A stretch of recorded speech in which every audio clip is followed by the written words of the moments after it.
Canada, United States, and everybody around the world watching this who cares about commerce and finance and taxes. This is the Tax and Money Show, episode number 49. We have a special guest joining us shortly. That would be Rob Anders, the former member of Parliament for 18 years. Yes, this gentleman here is a banking expert, and this is the gentleman that I was working with. I think you all remember last year, Rob Anders and I, we are the ones that got you back your money for an extra 2 years. That's right. The banking, the Canada Federal Bank Charter Act, the Bank Act of Canada, it was going to expire this year on June 30th. And because Rob Anders and I did a series of 5 shows together, and you know me, I got a big mouth. I was telling all of you, do a bank run, get your money out of Canada, move it to Panama, move it to the States, get it gone, get it into crypto, do whatever you got to do. Well, you all know that the Royal Canadian Mounted Police, those not so lovely individuals, along with CSIS, the Canadian Spy and Idiot Sentry Agency. Well, I don't even know what it stands for. Nobody even knows who they are. They don't even carry guns. They even tell you on their spy website that they're not law enforcement. What exactly do these people do? They write reports, I think, to the government that get ignored, I'm sure. And they also watch this show and make sure that the federal government sees what we're doing. So when Rob Anders and I are talking about doing a bank run, well, obviously that gets back to Trudeau, and Trudeau went ahead and extended the Bank Act 2 more years. So you've got 2 more years to move your money safely. And Rob and I are going to talk about that tonight. Now, everybody knows that I now live in Panama. I live in the capital city of Panama City. I absolutely adore it here. We had 84 degrees today, sunshine, nice breeze. And I ate too much, as I always do when I go to the fish market. I had clams, I had shrimp, I had chicken wings. I had it all. And I had it all for less than $15. So I am ecstatic about my life here in Panama. I adore it here. Many of you are asking me, hey, what's going on with the riots in Panama now that Trump is taking over the canal? Well, where do we begin telling you what's wrong with that? What riots? What riots are we talking about here? I walk 10 kilometers a day in this town. I walk, it doesn't matter where in the city I go, I will go there. And we're talking the slums, the rich ends, the medium ends, the beach fronts. I go absolutely everywhere in this town. Nobody's rioting here. Panamanians only riot when their government is going to steal something from them, or when Canada comes in, because that happened last year. The Canadian mining company that wanted to absolutely obliterate the economy here and obliterate the environment here, the Panamanian people shut the whole country down and kick the Canadian mining company out. That's when they will start their protesting. No, what Panamanians do Thursday, Friday, and Saturday nights, they party. This is a city where car washes that operate as car washes during the day become nightclubs at night. And people show up with food and liquor and DJs. No idea where they come from, but they show up. People dance and party here all the time. And then we've got a week-long carnival taking place at the end of February, working its way into the beginning of March. This country parties, man. That's what they do. So no, there are no riots here at all over Trump's alleged threat to take over the canal. And that's not what he's doing, by the way, everybody. And the Chinese are not as influential here as you might think that they are. The Panama Canal here in Panama City has 4 cranes on the west side of the canal, and between 8 and 12 that operate at all times on the east side of the canal. And the 4 on the west side of the canal were built by a private, for-profit Chinese company. But they didn't own the land. They just owned the cranes. They had a deal to be able to lift stuff off of their ships first. That's all that it was. But thinking about it, there's no choo-choo tracks on that side of the canal. So there's no real way for them to move merchandise. I think it's actually a losing endeavor, if you want the truth, because there's a train track and a storage yard on the east side of the canal. And that train moves goods to the north end of the country or to the middle of the country. So this Chinese company is not very smart. I don't see where it was a winning move for them at all. What Trump was actually talking about is not taking over the canal.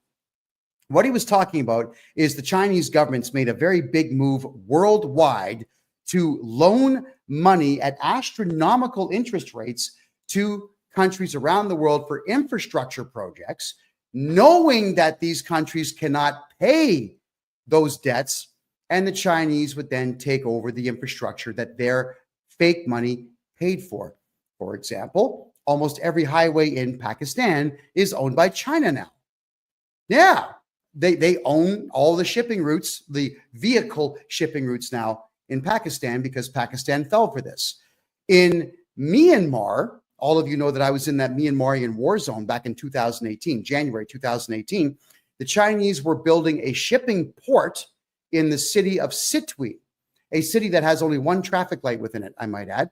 That city was then going to be taken over. The Chinese knew what they were doing. They were going to take the whole city over. The problem is, at the time, interim president Aung San Suu Kyi simply didn't have the balls to say no to the Chinese, because she's a Buddhist pacifist, sweet lady. I met her, I interviewed her, but she wasn't the one to say no to the Chinese. So the military junta, spelled junta, they got in there and they told the Chinese, no. That's what they said.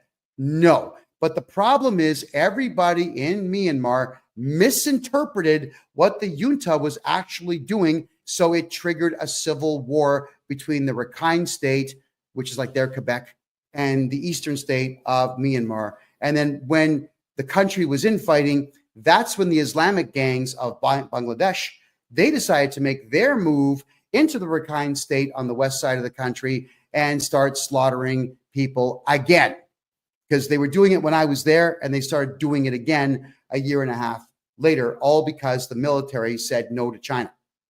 Well, the Chinese government made the same type of deal here in Panama to build infrastructure. The 4 cranes we talked about, that's a private company.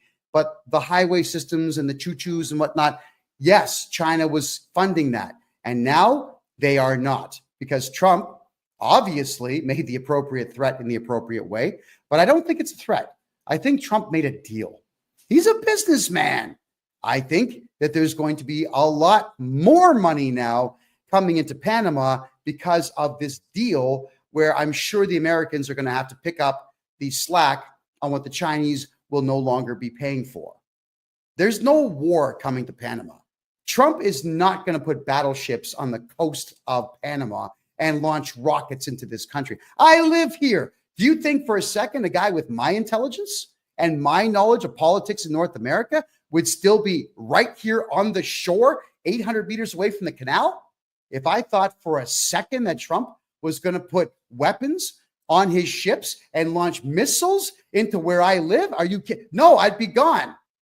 Instead, what I'm doing is I'm staying here in Panama City, and I'm watching Americans flood into this town with lovely money. They're bringing lots of money with them. There is a complete and total influx of cash since Trump took office. So God bless them for it. Panama is doing just fine, and America is not going to own it. America is just going to do business. That's it. All right. So I'm quite thrilled to see what Trump is doing. But now it's time to bring in Rob Anders, our special guest, because we got to talk about digital currency.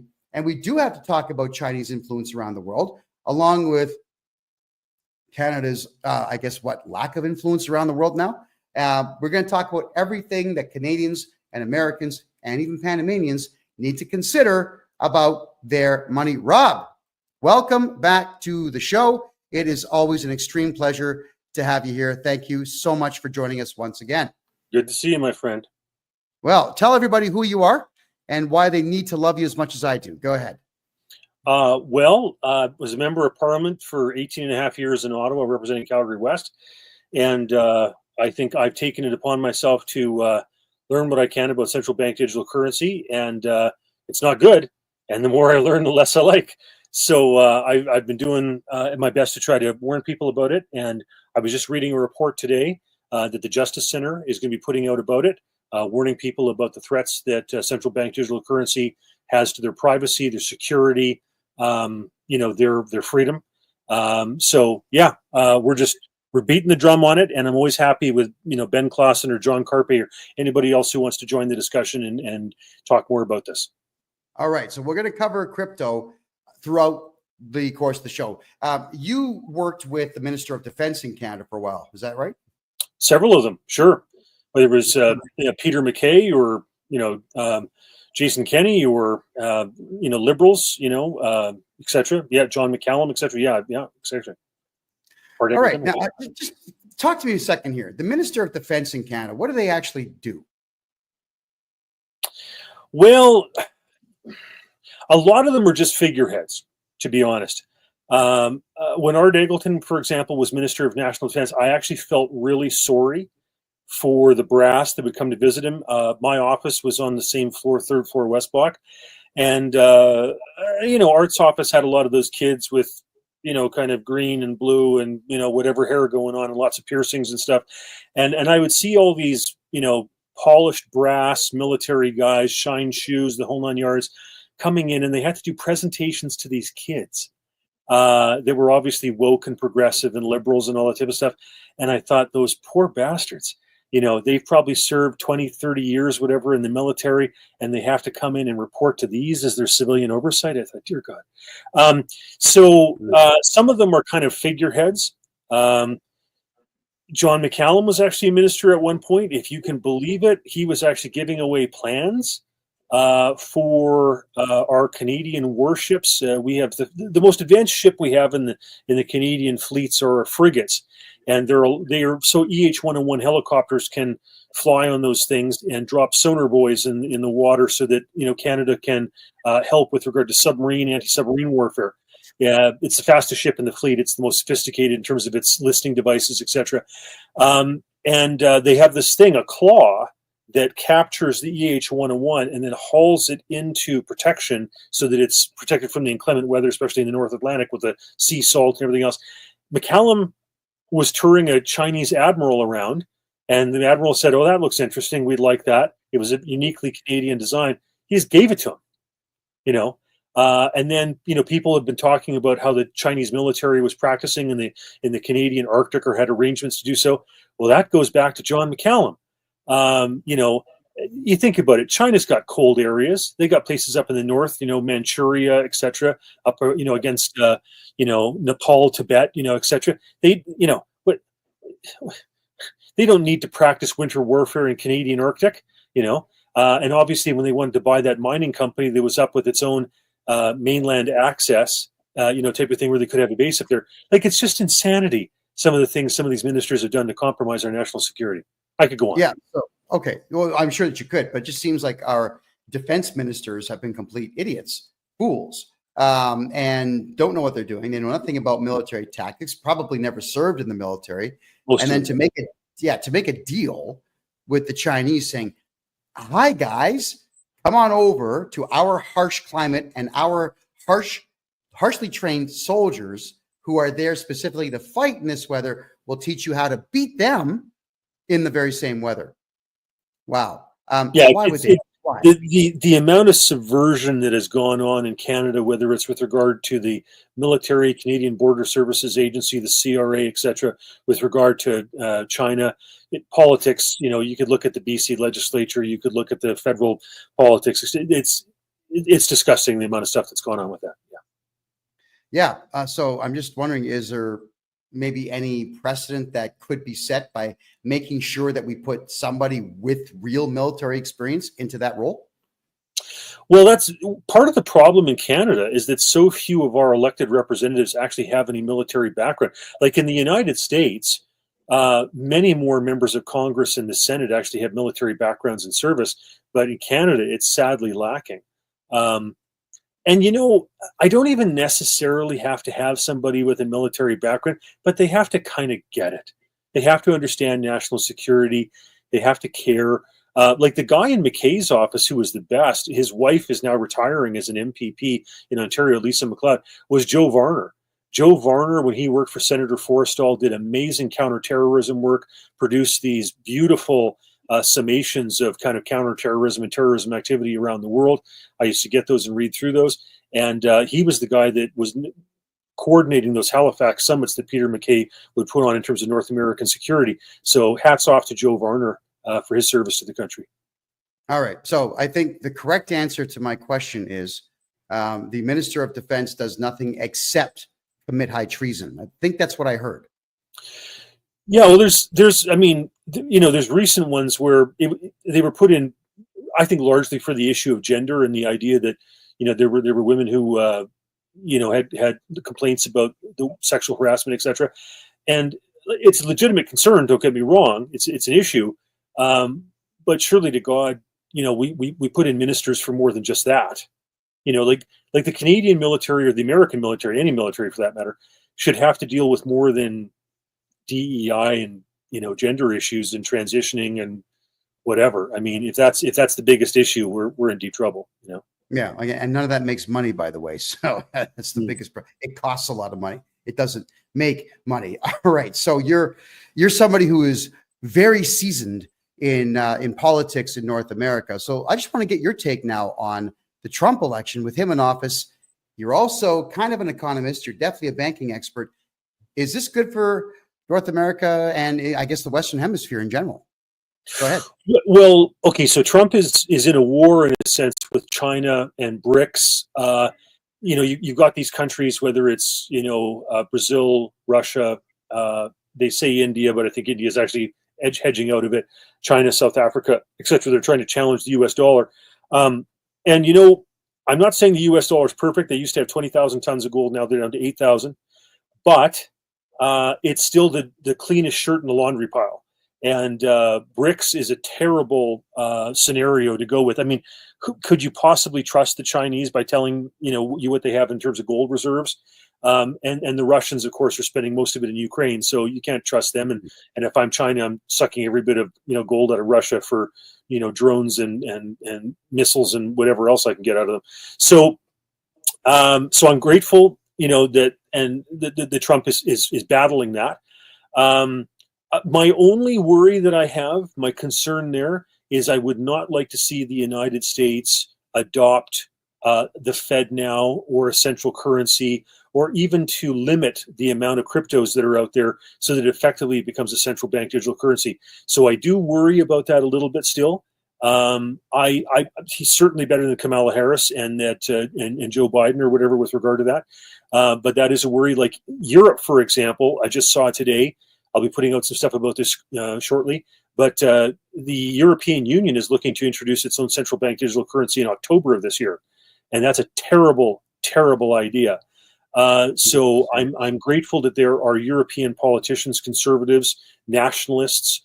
I imagine the Geert Wilders and the Melonis in Italy and whatever that'll hopefully be fighting that, because it's a terrible situation for Europe to go into. The EU. The euro is already problematic enough. You've got 20 plus countries with 20 plus variables.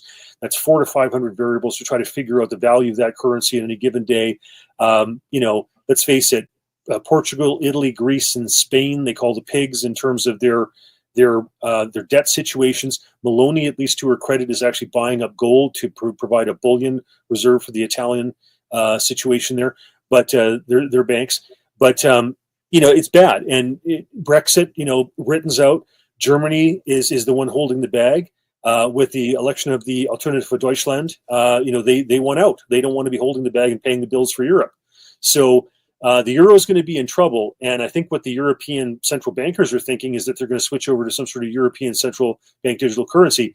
But it's not the right answer. The right answer is to actually look at a fractional reserve and go back to something based on precious metals. Yeah, well, I've often said the same thing, but here's the problem. Going to, I guess, a gold-backed currency is, like you just said, we have no clue how much gold any country really has. I mean, just because Wikipedia says that the Americans have 8,000 to 9,000 tons of gold, does it mean it was reported properly? Was the page vandalized? We don't know. So yeah. Let's just talk Canada, for example. I mean, in the 1960s, we used to have 2,500 tons of gold. If we had just kept it, hadn't added a single ounce, we would now have the third largest gold reserves in the world after the United States and Germany. China used to claim 3,000 tons, but they've sold off a bunch. They have economic troubles, which I'm sure we'll get into. Oh yes. So, so yeah, in Canada, we're still supposed to have a bunch of gold from the Netherlands and Belgium and some of these other countries. Ironically, despite the fact that we sold off all of our gold bullion. So yeah, there's a lot of countries that have unaudited gold reserves. That's an issue for sure. Oh boy. Well, see, it's trust. And I think at this particular point, we've been lied to over this COVID thing for 4 years. It shut down economies all over the world. I'm actually seeing it here too, Rob, is that the office towers here that were full in the year 2019 are all 80% empty now. So if you want to invest in Panama, now's the time. You could buy a whole building for maybe 17, 18 million bucks, turn into high-end condominiums. And, hey, anybody who wants to invest in a hockey rink down here, I can guarantee you it'll make 12 million bucks a year just in public skating and only 12 hours a day. We've done the numbers. There's all kinds of investment opportunities here, folks. But it's sad that all those office towers are sitting there empty. And Panamanians, they're in general, they're very polite people. They're not all out go-getters and say like, buy now, buy now. They don't do that. So they're scratching their heads wondering how it is they can fill these towers. I'm here helping them do that. And of course, you know what happens, Rob, when guys like you and I come down to countries like this to invest, stop exploiting poor people. Hey, are you kidding me? Panama is not a poor country, people. Like that canal alone, Rob, just in the fees for the ships to go through the canal is 4.5 billion bucks a year. All right. That's just opening the locks and letting them through. That's not including the storage and the shipping and the side grease deals that go on. There's money galore coming here. It's not a poor place, people. But at the same time, they don't trust anything here except for the US dollar. Isn't that interesting? Panamanians actually, and Colombians are the same way, and so are the Nicaraguans. They don't trust any form of currency except for the US dollar. The Costa Ricans are the exception. They love Bitcoin, but everybody else wants US. Maybe you could reflect on that. Go ahead. Yeah, well, I'm with Charlie Munger. He's unfortunately deceased and passed away, or Warren Buffett. This is according to them. They said if all the Bitcoin was offered to them for $25, they still wouldn't buy it. And the reason they said that is because they said there's nothing back in it. It's, if you have an electromagnetic pulse, for example, poof, that stuff's gone. So, I understand, that in Holland centuries ago, people got really excited about tulips, and there was a tulip bubble. And I accept that, once upon a time, salt, was used to preserve meat. And so the word salary comes from salt, right? Seashells have been used as money. So barley was the first form of currency because you could flood out the fields, in Egypt in the Nile, and the salinity wouldn't affect the ability to grow barley crops. So, there's other things that are used for currency for sure. But, it's hard to beat gold or silver or oil. We basically had a petrodollar since 1971, 72. Those are real. Copper. The Roman Empire had a copper coin, and of course we've had copper coins. So that stuff's all very tangible. It's got thousands of years of track record. Hard to beat. All right. Well, I can say this, that with Latin Americans having so much faith in the US dollar, and now with Trump in office, the Japanese are happy. The Italians are happy. I can tell you that the smart Panamanians are happy. So everyone's happy with this. I honestly think we're going to see quite the spending spree taking place, especially in a place like Panama, where retail, it's the culture here. There's more retail stores here than I've ever seen anywhere else in the world. And they're all throwing down greenbacks and they all absolutely love it. But I do want to talk about China here, because everyone's saying it's World War III because of China. I'm saying, well, hold on a second here. The Chinese are not going to send nukes. They don't have enough to be as big a threat to the United States as they would like everyone to think that they are. No, it's going to be an economic war. But I'll tell you what I'm thinking here on China. You can tell me if I'm right or wrong. Is they have a problem with their infrastructure projects. They're building them like garbage. They're actually, they call it tofu construction, where they're actually mixing gypsum and cardboard into concrete mix. and there are people leaning on walls, and the walls just give up. They just give in. And entire floors in buildings are just collapsing downwards because there's no rebar in this garbage concrete they're using. The Three Gorges Dam, which it has so much water weight behind it, it actually slowed the planet down by 0.0000001 second. That's how much weight there is behind that dam. And it's bulging in the middle. They didn't build it properly. Their EV sales are down, and nobody wants to buy these things anymore because they're all catching on fire. China has built 5 cities inside their country and 1 in Malaysia. Nobody lives in these cities. No one's moving into them. So you, sir, as a banking expert, maybe you could tell us what you think is going on with China with all these problems. Yeah, well, some very tangible things. First off, rioting. China has an incredibly repressive system, but people can't get their money out of the banks, right? So that's a huge hallmark of economic problems. One of the ways that you can figure out just how bad central bank digital currency is and all the manipulation behind it and everything else, just look at the Chinese digital yuan. It is by far the most advanced, comprehensively used domestically, central bank digital currency. And what you look at there is the Chinese would rather have a home in Shaughnessy in Vancouver sprouting up weeds than they would have their money in a bank in China, because they can't trust their government. It'll expire. Literally, if you complain about the government, you can't travel, get a bus ticket, a train ticket, a plane ticket. They can seize your pet, for God's sakes, if you're not, complying with their social credit stuff. So it's insanity. So people are desperate to get their money out of that system. And yeah, the corruption in China probably beats the corruption in Russia, and that says a lot. And so, traditionally, the reason that the Han rose, that the reason that the Chinese culture rose, was because they had to deal with the flooding of their various, Yangtze and Yellow Rivers and everything else. Arnold Toynbee talks about this in terms of the study of history. And so that's what forces the Han to really kind of rise above, because they have to deal with this flooding issue.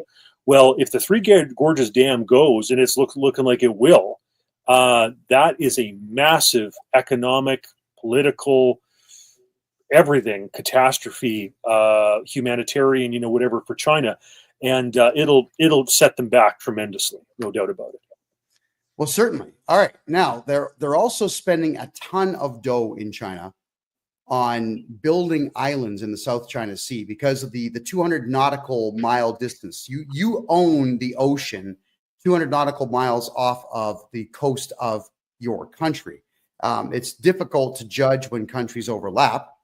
But Chinese are out there building islands, declaring them Chinese territory, and now that 200-mile radius expands, and it goes right into Taiwan's and the Philippines and Vietnam's water space. So they're putting money into this, and while they're doing this, they're building buildings that fall apart, and they're building towns that are sinking into these inexplicable sinkholes. What could they possibly do to actually be part of the world economy now that Trump has made the deal to get them out of Panama, and the rest of the world is realizing the Chinese stuff sucks? I mean, let me hear it. Well, once upon a time, China had the benefit of having some of the lowest wages in the world. But now Mexico is actually cheaper than China wage-wise. So tons of companies that have gone over to China and have been screwed with in terms of copyright, trademark.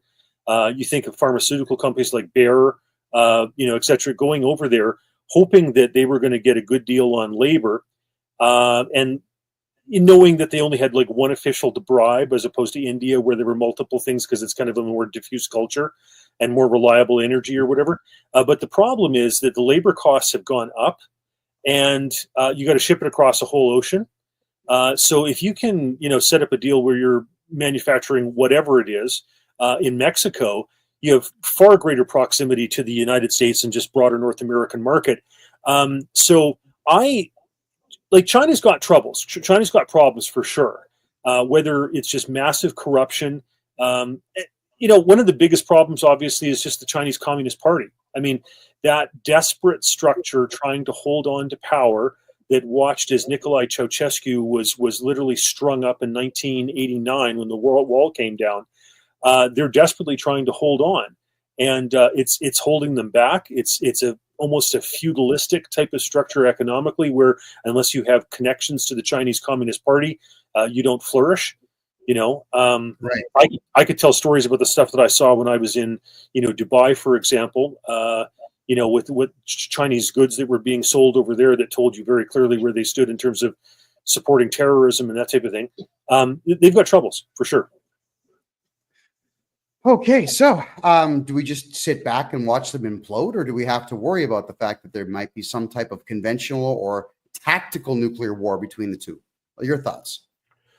Well, China, it kind of vacillates between overly emotional and very, very long-term thinking. So one does have to give credit, because Asian culture generally thinks over very long periods of time. They can be more forward-thinking about that, and they don't have to worry about elections. They don't have them, right? So they can just implement their 5-year plans or whatever and, go thumping along.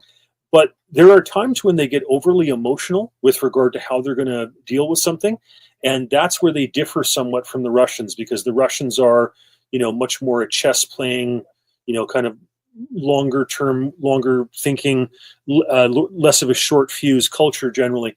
I think that China will. It's a brittle structure, and I don't think that has a long-term stability to it. I think that there will be trouble there, whether it's just, for example, in terms of the currency, the economy, the labor rates going up. I think all those things are going to pose real problems for them. And I think that, Trump and Steve Bannon and those folks very seriously taking into account the threat that China is. There are threats, in terms of, say, for Islamic terrorism, Russia, irredentism, whatever. But if you look at how proactive the Chinese are, for example, in terms of space-based weapons, their wizards-based weapons and stuff, I think, the United States rightfully sees them as a greater threat than some of these others. And at least Steve Bannon and other people, like some of their naval intelligence people, understand that. And if Trump takes action on that, and maybe even deprives them of, say, for example, favored nation status in terms of trade, that's going to be a serious problem for the Chinese. Well, if America just stopped letting Chinese ships dock in their ports and stopped allowing Chinese goods to be sold, I think that would absolutely crush them. The Americans are the number one consumers on the planet. I mean, the best part about Americans, and God bless you Americans for this, I love you for it, is if you like something or someone, you break out the cash and you just dole it out. You'll get more of it. Very much opposite the way Canada functions, which is why I'm not in Canada anymore, people. I just couldn't stand the idea that I'm a public figure in Canada for 8 years now, and you don't make money there, like nothing, right? So America has that. And if you're able to break into the US market, you will be wealthy, just because they've got 370 million plus people in a consumerist economy and culture. Do you think that Trump is going to stop their ships from going to port? Is this something that he's considering? Well, I think it makes sense to try to repatriate a lot of American jobs or businesses from China back to the United States, or even to a surrogate, in a sense, like cheaper labor in Mexico, because the violations that the Chinese do in terms of copyright and trademark are just ridiculous. What's common over there is they'll bring a business in, promise them cheap labor, access to, seaports, cheap electricity, etc., whatever. The business will set up. They'll very craftily set it up so that, the managers are actually Chinese, and that you're not allowed to export any profits. And then businesses have to be very slick about how they, say, for example, take a part that is overvalued and export it so that they can take the money out, in a sense, through goods rather than cash. And then the Chinese eventually just go ahead and steal the trademark and the copyrights and whatever patents, and then just start producing stuff across the street which is undermining, these various things that might have a technological or pharmaceutical or whatever edge. So I think that'll come back to burn them. I think a lot of these companies will have seen that, they went over there dreaming that they were going to have access to this billion-person market, and it turns out that's not really what happened. I think the country that understands that the best is actually Taiwan, because Taiwan has long time romantically thought of itself as the real China, and they thought that by using their money and their smarts and their advantage with regard to, say, for example, microchips, they were going to be able to, in a sense, invert and overthrow Chinese communism to make it more like them. And instead, they just watched their money disappear over there, and their own security be eroded, subverted by the mainland Chinese. So if you want to learn from anybody about how that doesn't work in terms of this billion-person market, it's the Taiwanese. They could write books about this stuff. It's funny that you say that, because we used to crack jokes when I was a kid, back in grade 2, grade 3. We're talking the mid-1970s, that every time you saw some kind of junky toy or some novelty, it was always made in Taiwan, always. Right. And, we as kids, we didn't know where that was, didn't know what it meant. And we would listen to my father, my uncle, whatnot. The damn Taiwanese, because nobody knew. But I'm thinking back to my son contacts me saying, "Hey, Pops, I found all kinds of your old toys from the 70s. I said, "Oh yeah, where was it made?" "Taiwan." And I said, "Show them to me." I'm thinking that's all the highest quality stuff I had. They used to make dynamite stuff back then. So I guess you're right. The Taiwanese tried to sell their products to the Chinese, but the communist government doesn't allow free enterprise. And the Chinese government's building junk all over the country in the way of infrastructure that crumbles. And they are repressing the people something fierce, to the point now where you're not allowed to be rich for a long period of time. It's a new trend they've got going on. The Chinese will say that if you're famous, you're only allowed to be famous for a short time, and then they'll just remove you. They'll kill all your social media and remove you from the spotlight by force. There's no free market enterprise there at all. So this Xi Jinping guy, who's in charge of the country, who's got this massively weak ego. When you call him Winnie the Pooh and he lost his mind, he banned Disney movies in his country because people called him Winnie the Pooh. This is the guy that's in charge of your country. So where could the country possibly go with this? Yeah, well, these dictatorships are always so brittle, right? So you've got this control freak, and you can't. How do you have, whether it's 1.3 or 700 million or whatever statistic the Chinese are pushing out there these days? You can't have that large an economy that's all dictated and run by one man. Like it's insanity. And Russia's facing the same type of scenario, right? Like it's a terrible design. Right. And so, yeah, that will not go well. Like that's not going to end well. It's a brittle system. And when these dictators die, there's always a power struggle. And so that's going to be ugly, both in Russia's case and in China's case. It's probably good for Ukraine. Like if Putin was to kick the bucket tomorrow, all of a sudden there'd be a power struggle in Russia, and they would be so internally focused that they probably couldn't, tie their shoelaces together with regard to what they're doing in Ukraine, and that would probably end that. So, good for Ukraine if Putin kicks off. But yeah, both those countries. And here's a problem for us: is if you have a Russian banking crisis, a Chinese banking crisis, which they're both well set up for. People demanding, to get their money out of the Chinese banks, the digital yuan not doing very well, causing problems. The Russian economy, the ruble crashing below a penny American type of thing and keeping going south. If those credit systems fail, the worry is, will it cause a ripple effect across the rest of the banking system? That's a problem. Well, how far do you think that ripple would go if the Chinese one doesn't do well or the banks crash? What happens to the rest of the world's banking? Well, okay, so let's look at this. Let me talk about currency and monetary policy just for a second. Sure. About that. So here's a problem, folks. There's inflation. And if the governments actually go ahead, the central banks actually go ahead and raise interest rates, they kill themselves. Like you can raise interest rates for a month, maybe 2 months, but you probably can't keep it going for 3, because if you do, it kills your ability to refinance your own debt, makes it too expensive, and bankrupts the country. Problem. So all you can really do is raise interest rates for a month or two and then bring them back down so that the refinancing of your own debt doesn't strangle you. Now, if there's an economic downturn, China, Russia, our economy, okay, normally what you do, Keynesian economics, etc., whatever, you cut interest rates to stimulate spending. Problem is, if you cut the interest rates, nobody buys the bonds and the treasury bills. So they already have a problem, both in the United States and other countries. The governments are buying their own debt instruments because right now the markets aren't fully taking them up. Normally, what should happen is the brokers go, oh my gosh, the treasury bills haven't been bought. Problems, panic. But instead, the governments step in to buy their own debt instruments. It's insanity. So in that case, they don't have the power to cut interest rates. So you can't raise interest rates like Paul Volcker did when he was chairman of the Federal Reserve in the United States to fight inflation. And you can't substantially cut rates because nobody's going to buy the debt instruments.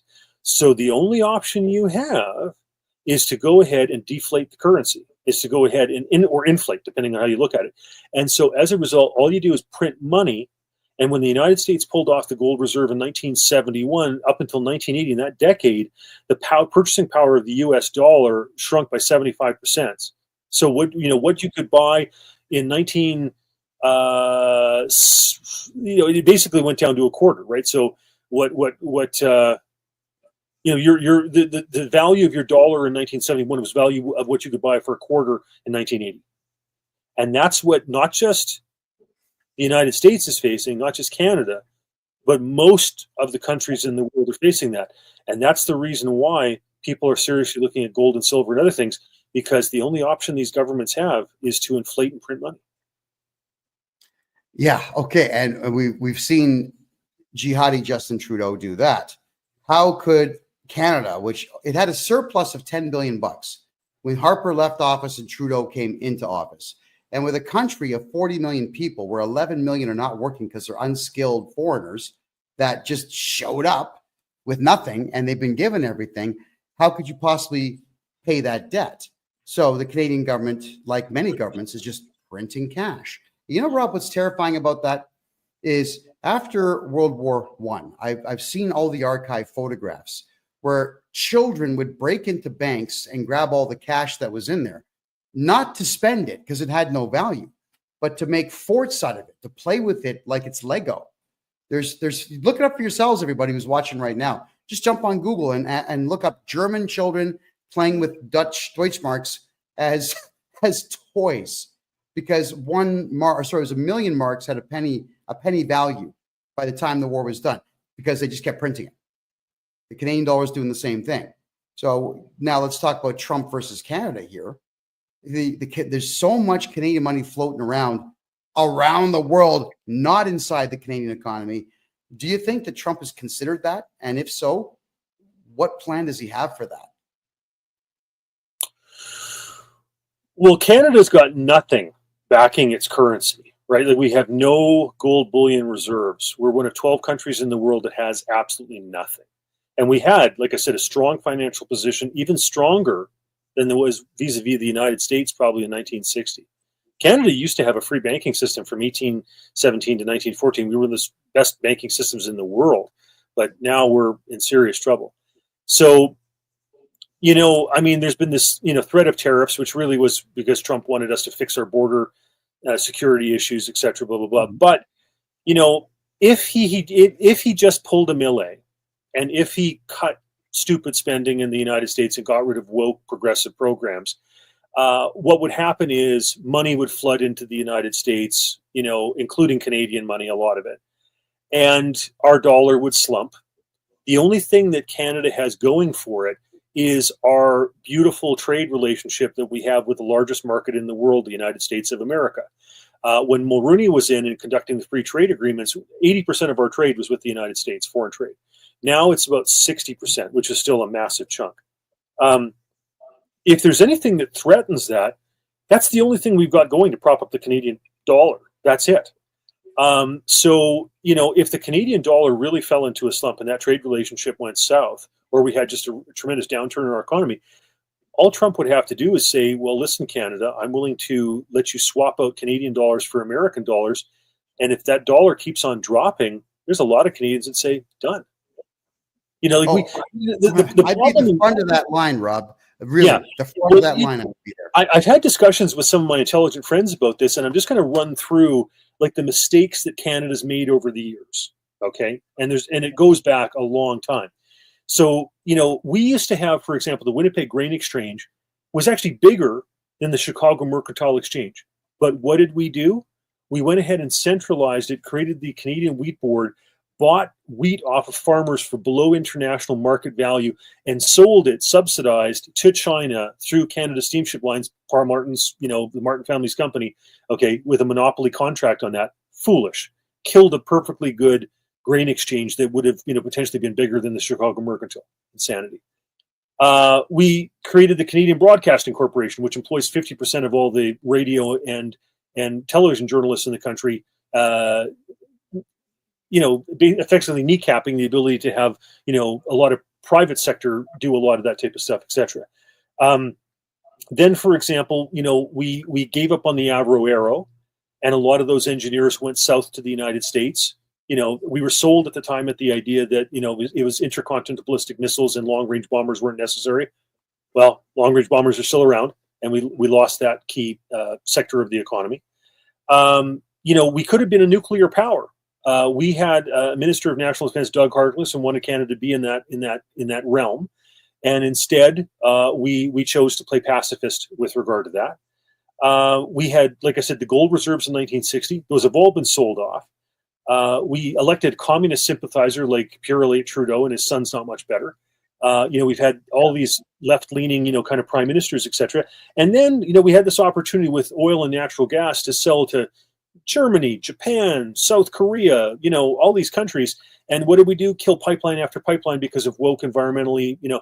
So we've set ourselves up for failure in so many ways that we could have been an economic powerhouse. But instead, every single time, every one of these, you know, instances that I give you over several decades, we've literally undermined our national sovereignty. Something I can say to that, Rob, is, you know, that I lived in the United States for almost 5 years in my 20s, and I've been to 12 different countries looking for business opportunities. I can tell you this, out of all the countries I've been to, including Thailand and Myanmar, Canadians have the least amount of business acumen. Everybody around the world wants to get products in the store, get the price tags on them, get them sold, get them out, bring more in. It's this revolution of goods. It is this hunger to bring it in, sell it, get it out, get more in. The Canadian way of doing things is, oh, hey, everything kind of just arrived yesterday, so yeah, we'll unpack it tomorrow. And tomorrow shows up, oh, wait, hey, Leaf game's on. That's what happens. Canadians are not hungry. They're not eager to go and make money. I'll give you just a very simple example of what I'm talking about. You want to talk about lack of business acumen. There are a lot of Canadian podcasters who, post-COVID, are doing quite well, where they've got over 100,000 subscribers.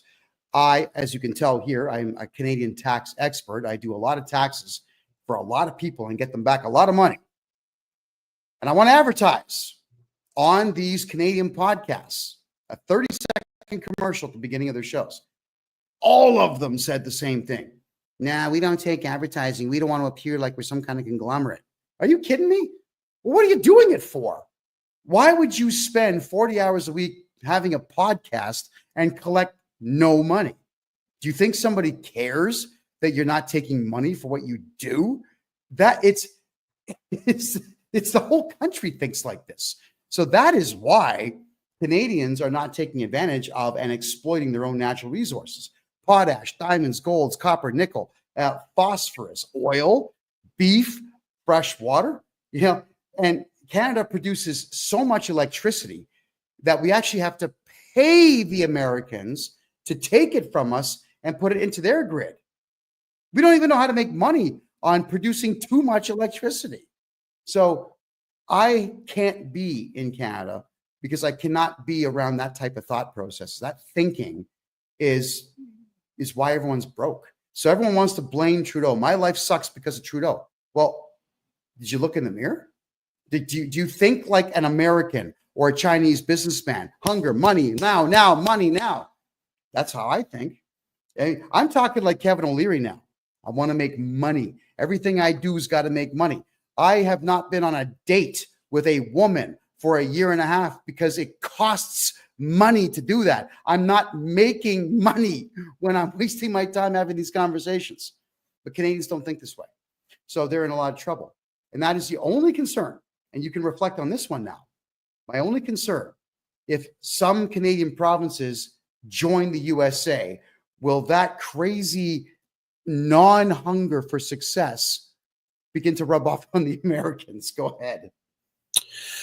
Well, the Nixon administration did a study during the Quiet Revolution in Quebec in the 1960s and figured out that what they really wanted was a land bridge to Alaska. And you can understand that. Sarah Palin, I've talked with, she had to literally drive through Canada all the time, going back and forth to her state type of thing, which, we're grateful to have her visiting, and buying gas and whatever, and, all that stuff.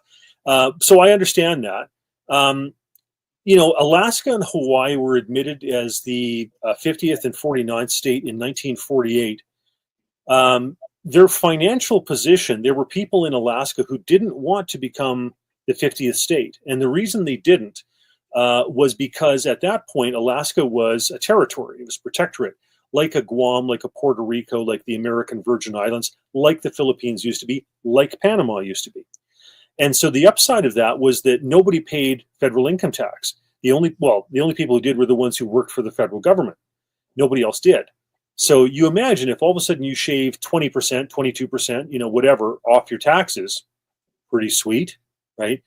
Yeah. Alberta was in a situation under Ralph Klein where we had an MLA for Calgary North Hill, Richard Magnus, who was proposing that we eliminate provincial income tax. It's now sitting around 10%. It's still one of the lowest in the country.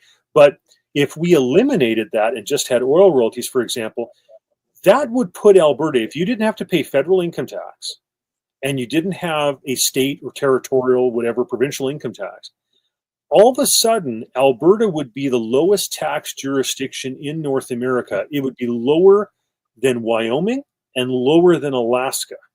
Money would flood into the province of Alberta.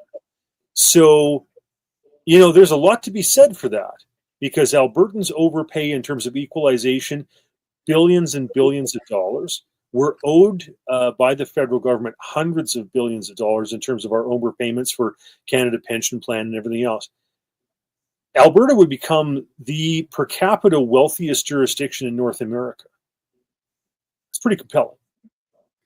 Well, I guess I'll just put this up saying to President Trump or anybody working for the Trump administration, could you maybe consider making Alberta a state, or better yet, as Rob Anders just said, a protectorate? Because Alberta is a beautiful province and should not be part of Canada any longer. There's no reason for it to do so.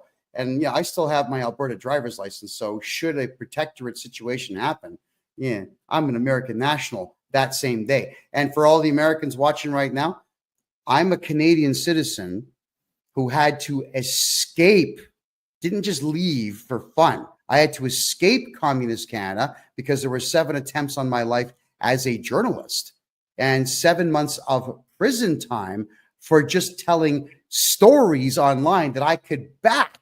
Rob, I did prison time for telling people don't take COVID vaccines.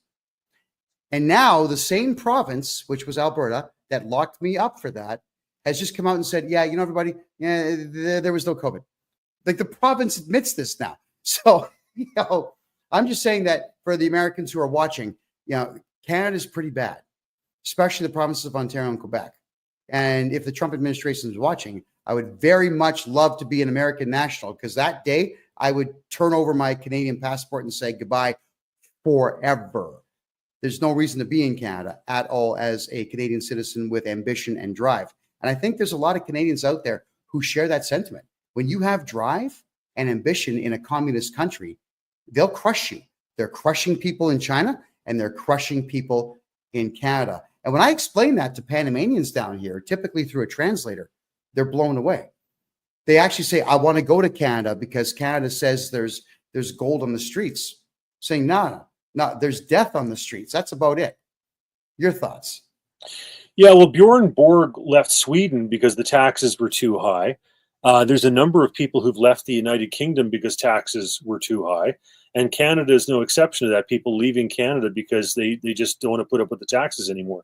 No, it's a very sad scenario.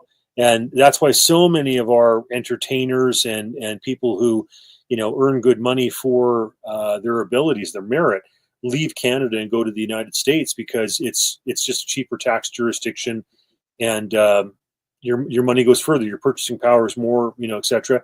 I mean, you just look at gasoline. There's tons of people who will go across the border, whether it's Point Roberts in British Columbia or whatnot, to buy gasoline in the U.S. because it's cheaper. When I used to travel to Ottawa, going from Alberta out to Ottawa to take a vehicle out there, I would travel mostly through the United States because there were more gas stations and it was cheaper. Oh, absolutely. There's a lot of Canadian border towns where people go to the United States Costco's and do all their shopping there, and they'll stay overnight. It's cheaper to go to the United States, get a motel, stay overnight with your wife or significant other, shop the next day, and go home. Because if it's 24 hours or more, there's no taxes on the groceries you're bringing back in. Right. I was born in Winnipeg, Manitoba. I have relatives in Winnipeg who do exactly that. Go down to Fargo and buy stuff and come back, and it saves them money. How pathetic is your country when people literally drive to another country to shop for milk and bread and butter? That's pathetic. Yes, I mean, look at the price of cheese. Max Bernier was addressing this, for example, during his leadership bid. He was talking about supply management. I remember one time I was in a cheese factory in Ontario. I think it's London, Ontario. It was during the Perth Middlesex by-election. And we put on the little, hats to make sure your hair didn't get anything. And I was asking the guys, I said, so what would happen if we actually had got rid of supply management and allowed American cheese up here? And he said 90% of the Canadian cheese manufacturing would go under because it's been so cross-subsidized with supply management that most of the companies couldn't compete. It's just sad. Like we've literally kind of grown up on a lot of kind of interventionist, subversive socialism. And Alberta, we've been subsidizing socialism across the rest of the country. Quebec daycare is because of the equalization payments that we pay out. The Canada Pension Plan, if Alberta wasn't contributing, we over-contribute by $3 billion a year. We over-contribute to employment insurance by about $300 million a year. We have been subsidizing these social programs and this socialism across the rest of the country, and we were just drunk on oil money and allowing it to happen. I remember Bloc Québécois MPs, when I was first elected in the 1990s, saying, why do you guys put up with this? Quebec does our own thing, and we're not even as economically viable as you are. Why do you do it? They were right. We've been subsidizing the rest of the country with ridiculous social programs and whatever for decades.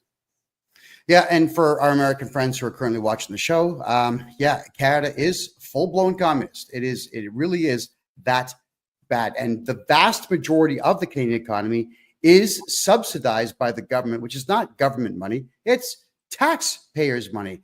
To the point now, America, if you're planning on moving to Canada, I wouldn't do it. I'll tell you why. It's because your tax bill will be up to 73% of everything you make by the time you're paying your income tax, your Canada Pension Plan, employment insurance, provincial income tax. You got regional taxes in some cases. Now you've got property tax, you've got entertainment tax, liquor tax, you've got fuel tax. There is tax on tax. And if you're in the province of Quebec, whatever you buy anywhere in that province, Rob, it's crazy. You buy something in the province of Quebec, the federal government puts 5% tax on that. And then the Quebec government puts tax on top of that taxed number. Nobody can survive. Now, we did income taxes for 605 people last year in Canada. Now, half of that was corporate. And as soon as I put these corporations into a plan, an actual tax-free plan, I can get Canadians to never pay tax again legally. The second that we did that, they all got profitable within 3 months. All of them, completely and totally above board, not just surviving, but actually making money and putting it in the bank. 3 months of no tax. That's how much tax there is in Canada. So I remember one time I was at a kind of a Austrian school economics, Ludwig von Mises kind of institute situation we had here in Calgary, a luncheon. And there was one of the Johnston brothers presented this, and he said, in ancient Rome, when they were trying to crush Carthage, they imposed the heaviest level of taxes in the ancient world, from which they thought Carthage could never possibly recover, and that was 10%. And you think how high taxes are in Canada compared to 10%. Alberta has the lowest income tax in Canada at 10%. I think that we should have some sort of constitutional amendment where there can be no tax above 10%. Because if it's good enough for God, it's good enough for government. No. Yeah, 10% is considerably better, but it doesn't change the fact that in the province of Alberta, Rob, you and I had a good laugh about this. I moved to the city of Calgary from Toronto, and I did that in February of 2021. Now, I shouldn't eat Doritos, but come on, man. The guacamole ones, they're the best. All right. A bag of Doritos, the big bags, those big bags of Doritos at the time were $2.99. Now, by the time I left Calgary in November of 2023, that's just 2.5 years later, the same bag of Doritos is $10. A roasted chicken is between $25 and $35, one. And I am buying 5-pound chickens here for roasting at $2.80 a piece in Panama. A whole chicken, not just a little chicken breast thing that's sitting in a roaster. So, yeah, Alberta might have low taxes compared to the rest of the country, but the food prices are ridiculous. And it's all artificial. There's no reason for it to be that high. So here's a question I've got for you in reference to high prices. When you look at a house in Toronto or Vancouver, they're garbage. They're built like crap, but they're $1.5 to $2.5 million for a 2,000 square foot house. But compare that to Houston or Dallas or Austin or even the Tampa Bay area, same house is $250,000. Now, you and I both know that the entire housing market in Canada is inflated deliberately through money laundering. And the theory is that if money laundering was actually made a properly illegal thing in Canada, the entire housing market would tank, and so would the food market. Could I get your commentary on that, please? Yeah, it's been commented on by a lot of people other than myself that our real estate market is ridiculously inflated. You know, the U.S. had a big correction in 2007, 2008 with Freddie Mae, Fannie Mac, and AIG and what have you. And I'll tell you what went on. We had Canadian mortgage companies, banks that were terribly exposed to the subprime crisis in the United States and Mexico, for that matter. And what happened was Mark Carney, along with Stephen Harper as Prime Minister, Mark Carney is Governor of the Bank of Canada, went ahead and took the worst aspects of the Canadian chartered banks' mortgage debts and had them purchased by 3 different entities. It was the U.S. Federal Reserve to some extent, because some of them were American mortgages. Some of them were by Canadian Mortgage and Housing Corporation, and some of them by the Bank of Canada. We would have had bank failures in Canada, but this was all done under the radar. And then when the market settled down, they were, retransferred type of thing. But the Canadian banking system survived the subprime crisis in the U.S. because of that kind of under, the radar subterfuge. The correction that happened in 2007, 2008 in the United States has still not happened in Canada, and that there's a shoe that is waiting to drop. So imagine, this is one I've actually been thinking about here. Imagine Donald Trump, who actually is entirely fed up with the entire Canadian government, all of it. Imagine he finds a way to stop money laundering in Canada. How quickly would the housing market crash in the entire country? Well, the 2 biggest ones obviously are Toronto and Vancouver. Vancouver, like I said, it's all that Chinese money that is desperately looking to get out from the crazy scenarios of central bank digital currency, digital yuan in China. We would have a major correction. The U.S. probably had, a 30% correction in 2007, 2008. The Canadians, we skated through that. Would the correction be even bigger? Would it be 35, 40%? I'm not sure. Well, I can say a lot of people are going to lose a lot of money. Yeah. A lot of people are going to lose a lot of. And one of the things, and that's what I tell people, that have 100,000, 200,000, 600,000, whatever it is, in GICs, treasury bills, bonds, bank, debt instruments, whatever. Watch out. I saw people come into my constituency office back in like 2007, just before it all went down.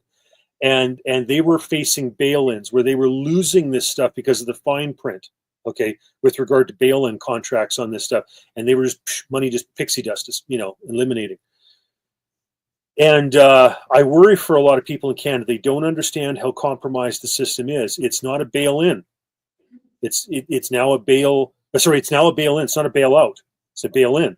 So in order for those banks to save themselves, they're going to take those depositors' money and solidify their own equity type of thing.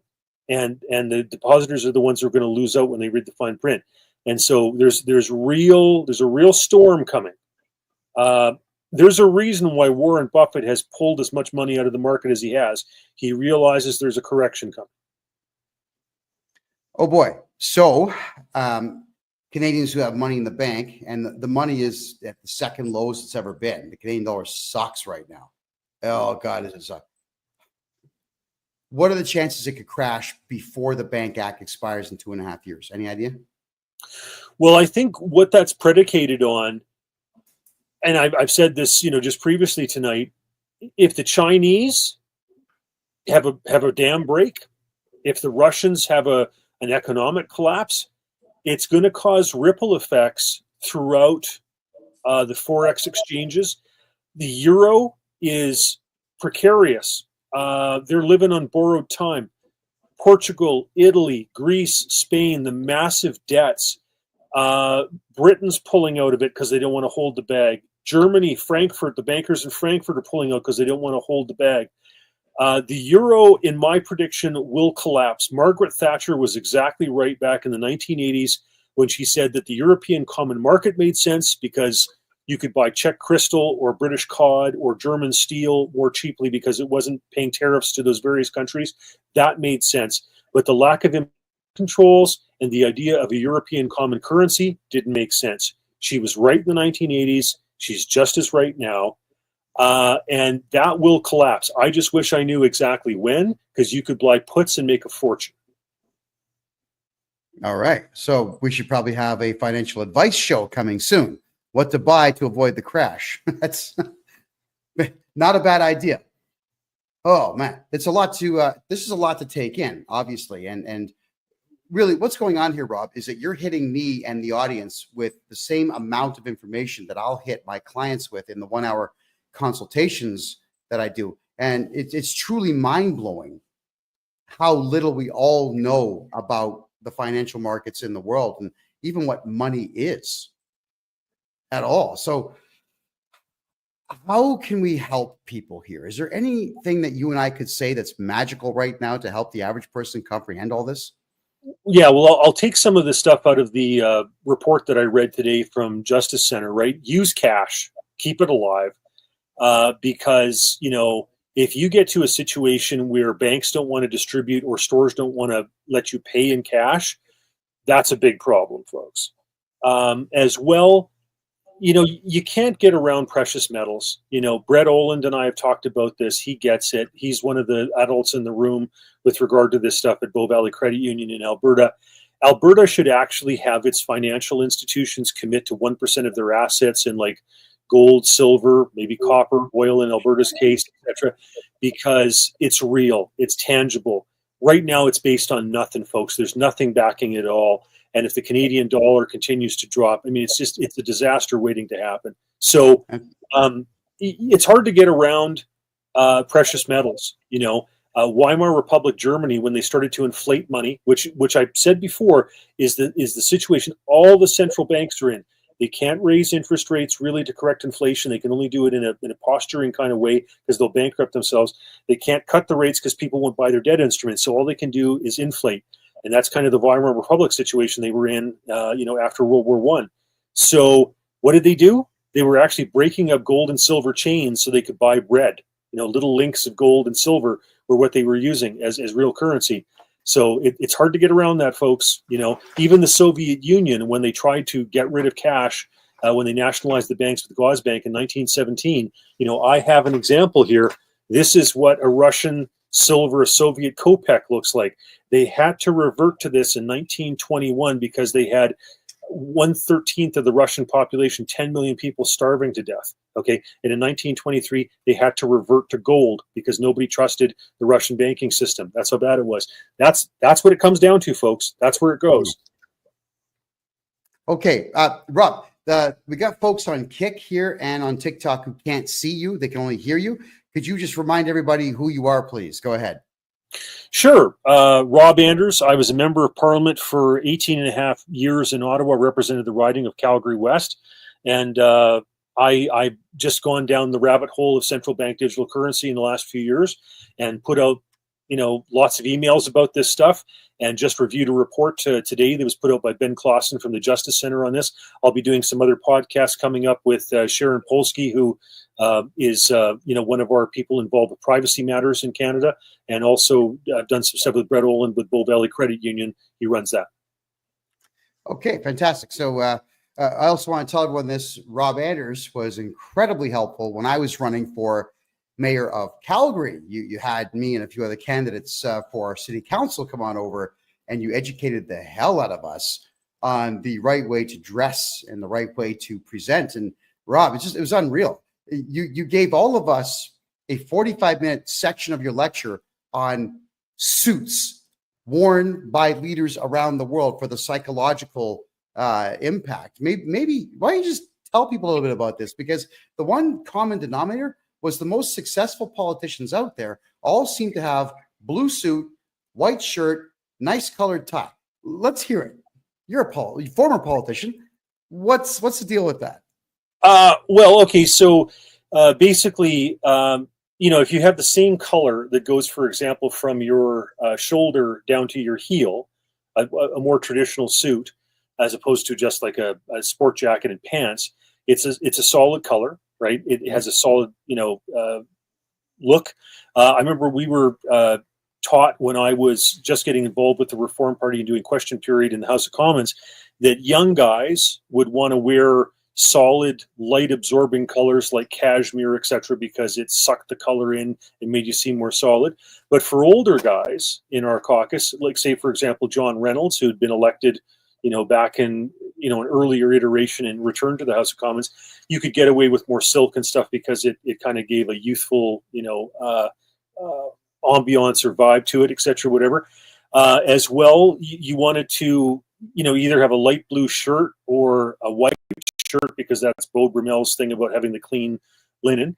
And your ties, if you look at U.S. presidential debates, a lot of these guys are, governors, senators, etc. You'll see a lot of them wear a red tie, solid red tie, because it seems to be the one that women most gravitate to for that. The black suit is kind of like the clergy, and other examples that you could use. There's some military outfits that are like that. For the blue, it's a classic thing in terms of the police and the military. The gray, once again, there are some militaries that use that, whether it was in the U.S. Civil War or the Germans, etc. So there's certain colors that connotate those things. Bankers will judge you when you go in for applying for a mortgage or a credit card based on whether or not it looks as though you care about your image to the public. And therefore you will care about whether or not you are in the media or whatever about not paying your loan or your credit, etc. So, the smaller the pattern on your tie, for example, like a pin dot as opposed to a larger kind of comical polka dot, stripes, the rep ties that the English are famous for, the regimental ties. All these things factor into the image that people see of a politician or a banker or what have you. And the fact that you were able to lecture us for 45 minutes on this with a slideshow showing us the fashion follies out there, gray suits with pinstripes, which did look terrible beside the blue suits. We start to understand, and the reason I brought this up is we begin to understand how easily we are manipulated with just some guy wearing some cloth on a stage. So now, is there any warnings that you would like to give to the public about maybe not giving too much power to what you see and hear on the media? I got to hear your thoughts on that one. Yeah, so let's take Mark Carney for example. Tell everybody who Mark Carney is, because we have Yeah, Americans in Britain watching. sure.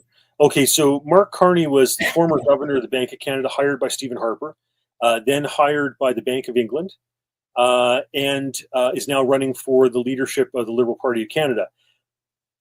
Looks decent in a suit, but because of that pedigree, when he looks down the camera lens and says that he wants to spend 150 trillion with a T dollars on green on the green agenda, and people nod their heads and think, oh, well, that sounds reasonable. No, that's crazy. That's insanity. That's 100 times the Canadian national debt. It's over 4.5 times the size of the U.S. federal debt. That is an astronomical sum of money. And how is he going to do that? Because the government of Canada doesn't have that money. The government of the United States doesn't have that money. Most governments combined don't have that money. He wants to use central bank digital currency. He is one of the brain children behind this, and use it to manipulate your private finances into his ideas of what you should do with regard to your fuel and your spending and electric vehicles and all this type of stuff. And he does it because, he's smooth and he's slick and he wears a good suit. And he's been a governor of a couple different banks. And so people think, oh, yeah, all right, whatever. But it's really insanity. It's some of the most astronomical sums of money you could possibly imagine for this whole kind of, green pixie dust, DEI progressive kind of stuff, right? Yeah. He actually says he wants to see higher carbon taxes. All right. So essentially, Mark Carney, who could be the prime minister if Trudeau steps down. This is the lunatic that they're talking about making prime minister for a short while. So let's just say, for argument's sake, he gets in March 1st. The Canadian election is in November. That gives him more than half a year to implement a central bank digital currency. Is that enough time for a crazy man like him to do that? If we let him. There are countries where they've attempted this, like Nigeria, for example, and they literally are burning effigies in the streets and protesting and causing problems at the banks, because what they do is they get rid of the large currency. They get rid of like the $50 dollar notes, the $100 notes, and people were literally walking around with wheelbarrows full of small, bill currency. It's a terrible scenario. Excuse me, I got something in my throat. And so yeah, this stuff is real.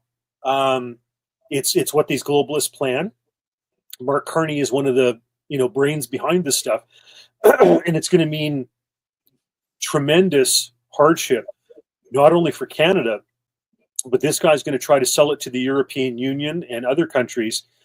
And we need to have somebody like Donald Trump that says, no, I don't want to have one crypto to rule them all. I don't want central bank digital currency. I don't want to go down this route. See, like China loves this stuff because they know that people want to get their money out of the country. So if you don't have cash and it's merely an agreement between the various central bankers over what the exchange rate is, then it's impossible to go to a cab driver in Shanghai or something and do a different exchange rate than what the government offers. Like that's the thing when you go to like Havana in Cuba, or you go to Venezuela and Caracas. There's what the government offers you as the official exchange rate, and there's what you can do as private deals on the side, which is the real market exchange rate. Well, if you get rid of cash, that's not possible. So dictators love that stuff. Vladimir Putin, Xi Jinping, they love this stuff because it means that everybody's trapped into their bogus exchange rates that they set by the central banks, and it therefore keeps their currency inflated at a higher rate than what it should be. They love this stuff. But if you love freedom, don't let the dictators win in terms of telling you what the value of your money is. And that's one of the reasons we should go back to the idea of having a precious metal and a fractional reserve, because that's the way you really preserve wealth. If Mark Carney gets in, do you think Trump's going to let him stay in office? Well, Donald Trump rightfully had problems with Justin Trudeau, as we all only 20% of Canadians still support the guy, who they are, whatever. I mean, even the Liberals are turning on him, thank goodness. Mark Carney is bad. He's going to make Trudeau look good, because Trudeau is kind of this, guy who reads his talking points. But Mark Carney is more of a globalist. He's more of one of their actual prodigies and brains behind this type stuff. If Trudeau looked down at camera, Liz, and said he wanted to allocate $150 trillion to green initiatives, people would laugh. They would laugh if Stephen Guilbeault said that as a minister in charge of the environment in Canada. But when Carney does it, they're actually taking it credibly.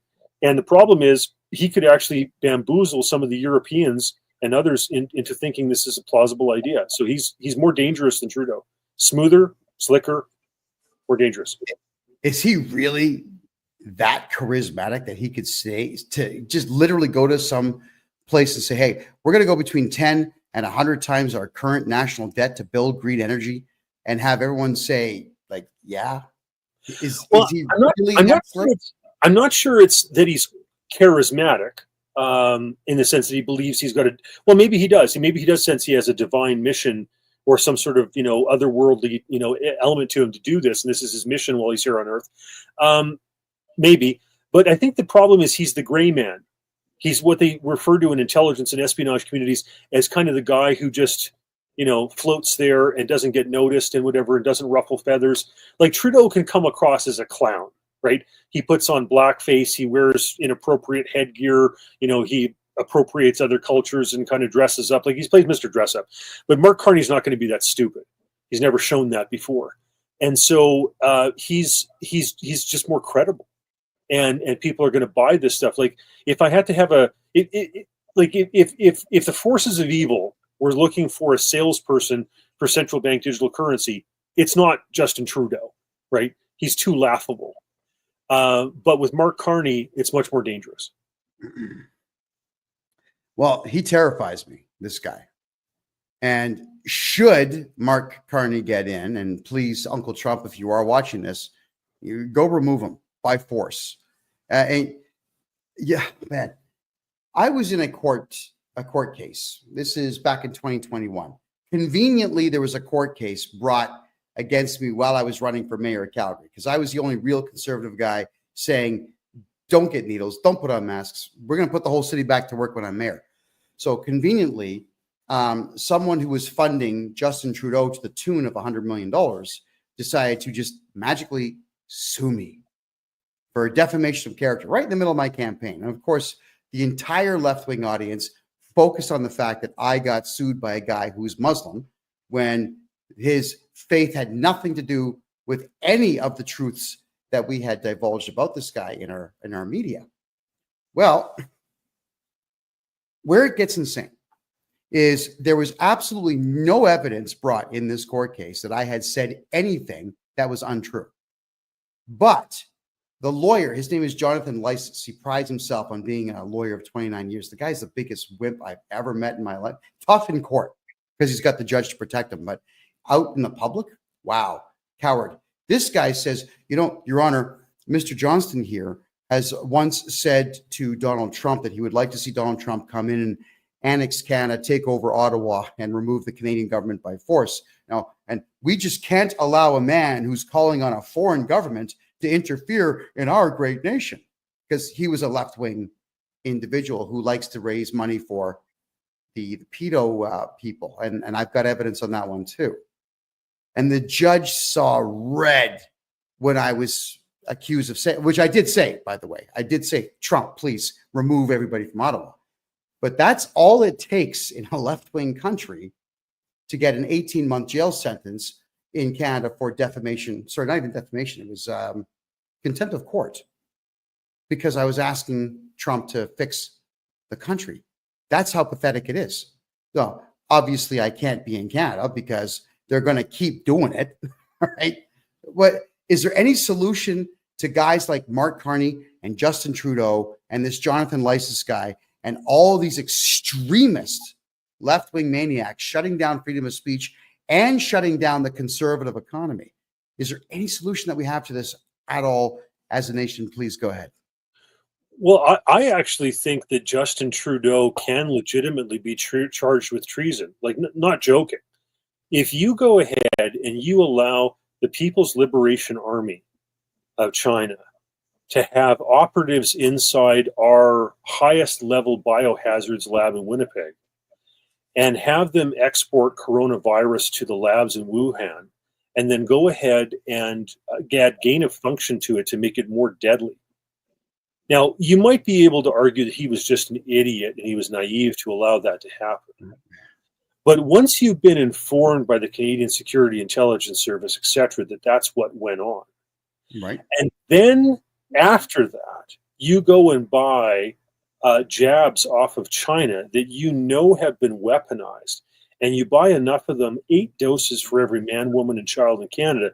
If that's not treason, I'm not sure I know what is, right? So that's a legitimate charge that can be brought against him. And I think, Alberta just put out a report by Dr. Davidson, whom I met with, who left his emergency medicine position. He was in charge of emergency medicine in Red Deer for all central Alberta.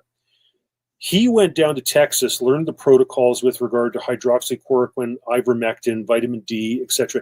Came back, treated friends of mine, including former member of Parliament Eric Lowther. And he was threatened with having his medical licenses, his doctor's license removed. This guy has been involved now in a report. The report is scathing. I was at a meeting on Thursday last week. If somebody had 2 Pfizer jabs, they are 10 times more likely to have had myocarditis. If they had 2 Moderna jabs, they're 14 times more likely to have myocarditis. If they had 1 Pfizer jab and 1 Moderna jab, a mixture of the jabs, they're 36 more times likely to have suffered myocarditis. Of the pregnant women who were jabbed, 87.5% spontaneously aborted.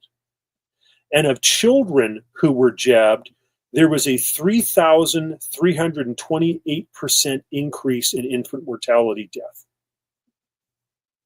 The man who was responsible for that and allowed that to happen, encouraged it, invested in it, Justin Trudeau. So what he's essentially done, because then this is a tax and money show, is he has crushed the economy for a full generation there, because that's a whole bunch of children who won't be born to eventually get jobs and pay taxes and contribute. So that is unto itself treason, just eliminating a swath of the populace who could conceivably carry on keeping an economy flowing. And the reason I bring that up is it was once told to me by an economist back in 1988 that Canada needs another 100 million people. At the time, I think the population was about 28 million. It needs another 100 million productive, intelligent, driven people to build a proper international economy. And, here we are with 40 million, but 11 million are imports from Africa, the Middle East, and China who don't speak English. And if you want a prime example of that, when I fight the Canada Revenue Agency, there's 30,000 diversity hires from Africa that nobody understands. It's bizarre that he has eliminated all of Canadian culture and all hope of an economy in Canada. So, question then, could Trump fix the Canadian economy if he chose to annex the country? Well, so the guy who's really got this right in terms of fixing this stuff is Milei in Argentina. If Trump and crew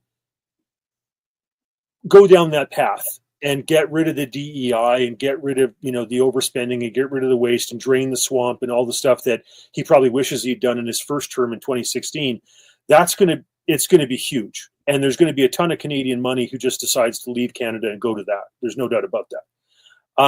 And frankly, we need that done in Canada. The Liberals aren't going to do it. Trudeau didn't do it. Carney's not going to do it. Freeland's not going to do it. Will Pierre do it? I hope so. Even with Harper, the bureaucracy grew The CBC grew. So we need it. We need it bad.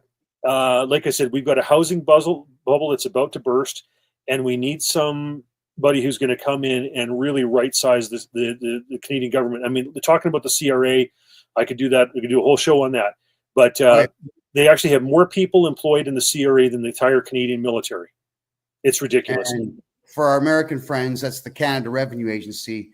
They're kind of like the IRS, except really, really dumb, and they don't have guns, and they actually don't have any authority whatsoever. And this I know because I fight the Canada Revenue Agency every single day. And you know what? In a fight against the CRA, Rob, I've got the boxing gloves on, and they haven't even shown up for the fight yet. That's how pathetic they really are.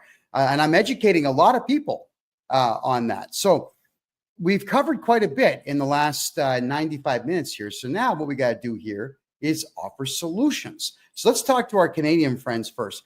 How do they keep money in their pocket? Aside from having me get your taxes back for the last 10 years, everyone, which I can do, how do Canadians protect what they have? Go ahead. I think one of the best things you can do is if there is a relatively local gold mining or silver mining company, to get involved in that, because gold and silver are precious metals, and they just they're the resilient things. What people fell back on during the Weimar Republic, which could become a global thing, and so that's real. Now Warren Buffett makes a good point, and what he says is that if you took all the gold in the world and put it into a big cube, I think it would be 53 feet by 53 feet by 53 feet. Okay, that's all the gold in the world. And it's not producing anything. It's just sitting there. It's a storage of value, let's say. But if you own a company, a mining company that produces gold or produces silver or produces copper, okay, then you're being productive. You're getting a return on investment with that, as opposed to just having it sit there as a storage of value. There's a lot to be said about having a storage of value, because, like I said, all the governments are going to be inflating money terribly. They're going to be monetizing the debts, so there's value in that. But having shares in some of those companies that actually produce the stuff and have an ROI, great stuff. I would also argue it's hard to beat oil, right? Because it's been effectively the backing of the U.S. dollar since the U.S. pulled out of convertibility to gold in 1971, when Charles de Gaulle wanted to repatriate French gold from the United States to France. Nixon pulled off the convertibility, and then what happened was the Saudis made a deal with the U.S. where the U.S. would provide protection to Saudi Arabia. There's an ongoing feud there between the Iranians and the Saudis and what have you. But anyhow, U.S. would provide protection. The Saudi royal family could get trained in the U.S. Air Force, fly F-16s, etc., all that stuff. In return, the Saudis would make sure that all oil purchases of Saudi Arabian oil were done in U.S. dollars. So that became the petrodollar. So it's hard to say that oil is not a safe bet. I remember Jim Cilia, who was a former member of Parliament for Calgary Centre. He used to say he made a lot of bad decisions economically, financially in his life, but the one thing that always saved him was that every 3 years or so, oil went through its cycle. When people told you, that oil was going to go to $150 a barrel, it was time to sell. When oil was down at $40 a barrel and people said it was going to be worthless and there was no point and everybody was going to be switching over to hydrogen or God knows what, he said that was time to buy. And he said every 3 years or so going through that cycle saved him and buoyed him up economically. So I think those are real. Those are all good investments. If we're going to be going through some financial instability, if the forex exchanges, who knows if the Russians, the Chinese are going to have implosions, if the euro is going to go down, whatever, those are pretty solid. All right. And on a more basic level, because you're talking about gold, silver, and oil. Yeah, I mean, I agree with what you're saying, but will the average person get involved in that? What can Canadians do, let's say, just on a daily basis here to protect themselves from any and all imminent crashes of the Canadian dollar? Well, continue to use cash, because I don't think you really want to find out what a cashless society is like. It's the ramifications in terms of lack of privacy and everything else are going to be drastic. Like, you have to imagine if the CRA, the Canada Revenue Agency, could just say, you know what, Kevin, I think you owe more money than what you've, filed out and self, kind of filled out your taxes for. So we're going to assess you an extra $10,000. Don't worry about it though. We'll just take it out of your e-wallet. Yeah. That's what's coming, folks. That's what Carney wants. Okay. And that's what China has. If you want to understand central bank digital currency, all you got to do is look at the digital yuan in China. That'll tell you everything you need to know. And look at what the Chinese are doing. They are investing in Vancouver real estate, getting their money out of that country as best they can. So you don't want to go there. And so, real estate, has its place. But the problem is, the government tracks all that stuff, whatever. I mean, God knows I've been through my iterations with the CRA. When I sold a property, they took 75% of the equity, and it wasn't based on reality, right? I'm taking the tax court over that stuff. They took way, way, way more money, hundreds of thousands of dollars more than they ever wrote. Yeah, well, let's talk about that one for a quick second here, because I know a lot about that. Obviously, with the tax job I do here, is the Canada Revenue Agency is just assessing everybody. And an assessment in Canada is not what you actually owe. It's a guess. I have a guy, his name is Mike Kexum. He's the regional manager for Southwest Ontario, in a recorded conversation that my lawyer says, put it out, but not yet, where he states that an assessment is just a guess. And on these assessments, if they send you warning letters and you ignore them, they will go to the bank, issue a requirement to pay letter, which the bank is not obligated to do anything of. But the bank says, yeah, you know what? We're not going to take the chance that the CRA sues us, and we know Canadians won't sue us, so let's give the money to the CRA. But here's the deal.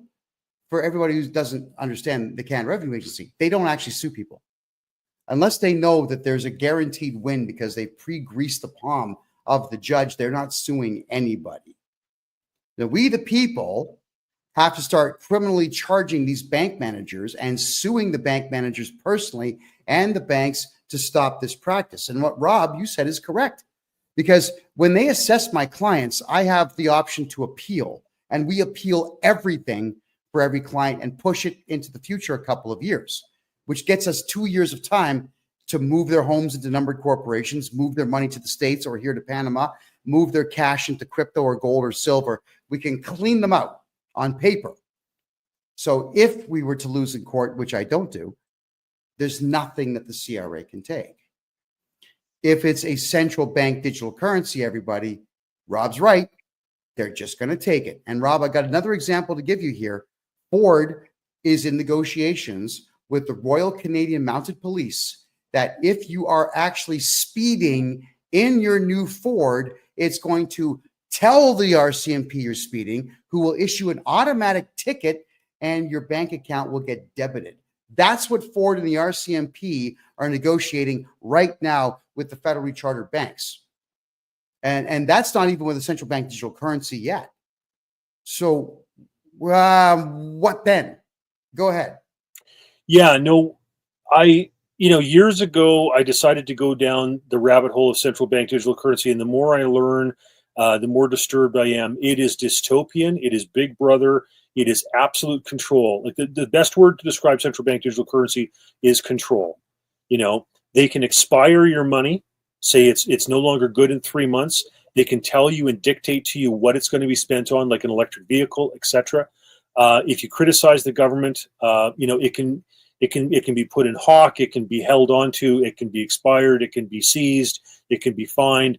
Like I said, you just have to look at China. They'll even take your pets in China, right? If you don't agree with the government type of thing.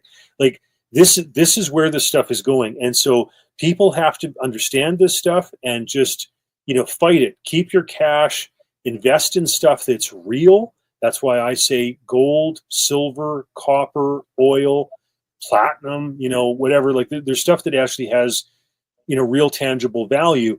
And I'll be honest, I'm very skeptical of crypto because it's electronically based. All you need is a massive power outage, an EMP, polar shift, any of those types of things. And that stuff's all, serious trouble. Yes. Oh, yeah, I understand what you're saying fully. I mean, I like crypto because everybody's beginning to trust it more than any of the world banks out there. And I certainly would rather have Bitcoin than euro dollars right now, or yuan, or ruples, or rupees, or anything else out there. That's the truth. But you're correct. Electromagnetic pulses are not as difficult to create as we originally had thought. It could happen. But I mean, that would also affect the banking system too, equally as much, I would think. So I've often said this: if you want to shut down the economy, just get a bulldozer and attach a chain to those big power towers all over Canada and all over the United States, and just drive, and they'll all come down. That'll kill power in a town for a few days. That's enough to cost billions of dollars. It could actually put people out of work. Now, when they put the towers back up, you tear them back down. That's all it would take to shut down the banking system anyway. So I just have to, I guess we'll say, politely state that Canadian money and Bitcoin are subject to the exact same thing, because I don't think that the Canadian dollar is stored in safes anywhere. I think it's just out there as digital numbers. Tell me if I'm wrong, please. Yeah, no, I mean, like I said, there's been so many mistakes made on the currency and monetary fronts over the last number of decades. The last coin that we had in Canada that was based on any real precious metal in it was the penny, right? That's gone. We got rid of silver in our coins back in the 60s. We got rid of the gold bullion reserve back in the 60s. We've all been floating on this fiat currency with nothing back in it for decades now. And that stuff always comes back to haunt you. There's always a boomerang effect on that. And you can look at the French when the monarchy returned and they started doing the fractional reserve, and the French overprinted money, etc. And they got into inflationary thing. Brooke Shields' family, if you can believe it, historically, were actually involved in the banking system in France, and then they fled to Italy and did the banking for the Vatican and stuff after the French economy collapsed, and then eventually make their way over to the United States. So that's, this fiat stuff, it only goes for so long before it collapses, folks. And the euro's in a bad spot. The Canadian dollar's in a terrible spot. The American dollar, if there's enough fluctuations on the forex exchanges, enough catastrophe striking, that you may even see the Americans have to go back to pegging back to gold. Yeah, you're right on that. Now we're down to our last 12 minutes here. So trade war, Canada, United States trade war. Let's talk about this one. Trump says he's putting tariffs on Canadian products, and now Canadian folks are taking American products off their shelves in their retail stores. American stores might be doing the same thing. Then we've got at hockey games, Canadians are booing the American anthem. The Americans are retaliating with booing. Now this trade war thing, who wins in this and who loses?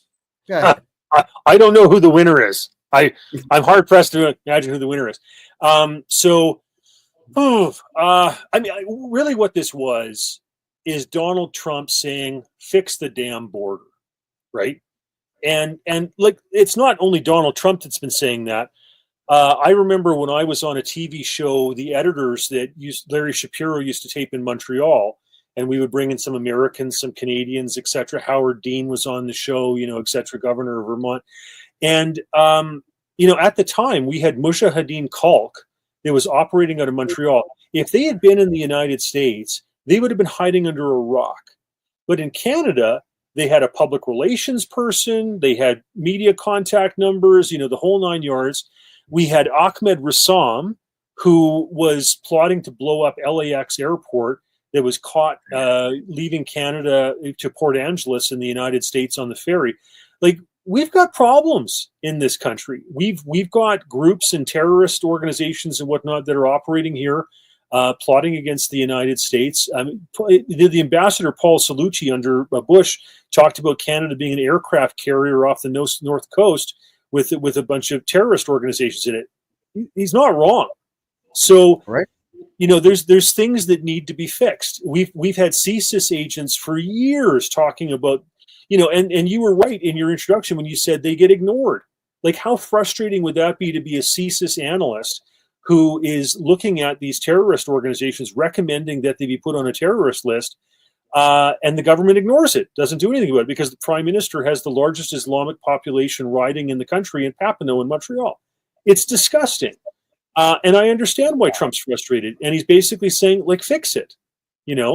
Canada is spending like 1% of our gross domestic product in the military. The United States spends 3% on something that's 10 times the size as an economy or, population, etc. So that, what does that mean? They're spending 30 times the amount of money. We have to pull up our socks. He's right. And so, yeah, it doesn't make sense that, people aren't able to buy Canadian maple syrup more cheaply, or that, Americans aren't able to, sell their products here, and you decrease the purchasing power of both Canadians and Americans in doing tariffs.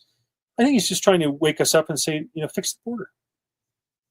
Well, you heard it here first, Canada. I mean, Trump does not want to bankrupt you because he's sinister. The guy he's a patriot, for God's sakes. Donald J. Trump is well aware of the fact that his demeanor and his attitude and his way of doing things would be successful in one country in the world only, the United States of America. He's fiercely loyal to the country that allowed him to be a billionaire twice over. So why would he not want to protect what he loves? And of course, he's doing the right thing with a family legacy. He's got Donald Trump Jr. and Barron. I'm sure he's grooming them to take over for him one day as the next president, which I certainly hope they do. The guy loves his country and he wants to protect it. And the Canadian government is a clear and present danger to the United States. And as a result of all that, Canadians are not making money because all our money is just leaving the country. And quite frankly, Americans in Democrat states, they weren't making money either. So there is an opportunity here for Canadians and Americans to get rich if we can get this Trudeau-esque nonsense out of the country and have Trump just do his thing. And that's allow all of us to live safely and make money. Go ahead. Yeah, I want to tell a story, because when Donald Trump was first president in 2016, he had a 2-hour meeting booked with Justin Trudeau. And I heard this through the grapevine because I'm a politician and I know a lot of other politicians, and it filters around what happened. Okay. And the story I heard was that he had a 2-hour meeting. Trump proposed eliminating all tariffs, total free trade. And Trudeau rejected it, put it aside, said he's not going to cut a deal if Mexico's not in, etc., blah, blah, blah, blah, blah, made some excuses. And then he took the rest of the 2 hours to berate Donald Trump about feminism, because, as you know, Justin Trudeau is a self-described labeled feminist, okay? And Donald Trump, from what I understand, was looking at his watch thinking, dear God, when is this meeting going to come to an end? This is ridiculous. He let him have a pass, though, as stupid as that was on Justin Trudeau's part, okay? But then when Justin Trudeau was on his way back to his Transport Canada jet, he began texting about how he had lectured Donald Trump for 2 hours about feminism. At that point, Donald Trump lost it and said, screw this guy. Okay.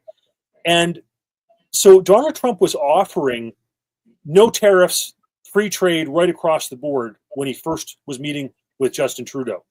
Is it any surprise that when he comes back and he realizes what a puke Trudeau is, that he sticks him with that? I mean, well, just think about that, Canada. You elected this guy because he had nice hair. And the end result is all of you are broke. Canadians are broke. And I'm not mocking you for that, but you do have to be cognizant of your political choices out there. And electing a guy like Trudeau because he was handsomer than the political candidate on the conservative side got you this. And look what the Americans did when they decided to vote diversity and equity. They got Barack Obama. Up to that point, he was the worst president in American history until Biden took over, and then Kamala very, very, very, very temporarily. That's what you get when you don't pay attention and when you're looking at the wrong things. Yeah, I think everybody out there right now, Rob, maybe you agree, maybe you don't, but everybody out there has to start talking like Mr. Wonderful, Kevin O'Leary. I don't especially care for the guy. But when he comes out and starts talking about, I want to make money, and then he gives away for free tips on how to make money. We need 10,000 of those types of guys getting all of us to listen to them so that we can all get wealthy. Because now, Rob, just to give you an idea of what's going on in my life, in Canada, this is how bad the entire Canadian economy is and so on. I was put under a court order that there's 152 people I could not talk about and 12 subject matters I couldn't talk about. The Canadian government made it clear to me that I was only allowed to podcast for 2 hours a week, and that there was a leeway for me to go 10 minutes over my time, which meant that I was making less than $900 a month in Canada. My rent was $900 a month. So to eat, I had to cut grass and clean the house and whatnot that I was living in. That's how pathetic that is. I leave Canada. I come to an ultra-conservative country with one unified culture, and I make $500,000 in less than a year. So there's money in Panama. There's opportunity outside of communist countries, everybody. If you're looking to make money, my advice is get the hell out of Canada. Rob, your take. We're down to our last 4 minutes here. Yeah, when Obama was president, the Canadian dollar was actually trading above par. We had more purchasing power than the US dollar did. I remember at that time in Detroit, you could buy a 12,000 square foot Tudor Revival mansion built by, an automotive king, for $200,000. It's a hell of a lot. Now, okay, the Canadian dollar is at a 40% deficit to the American dollar, and it's probably going to drop further. So, it's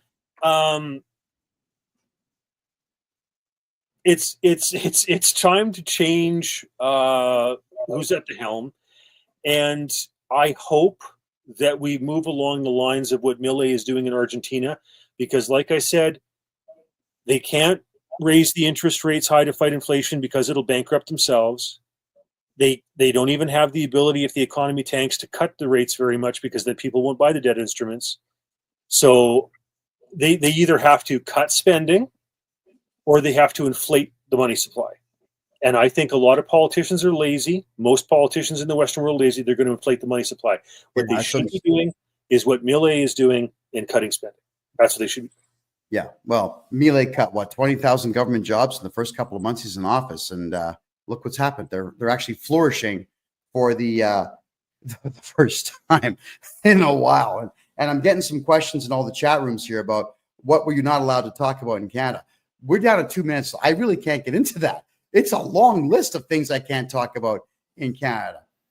There's no bans on freedom of speech here in Panama, let me tell you.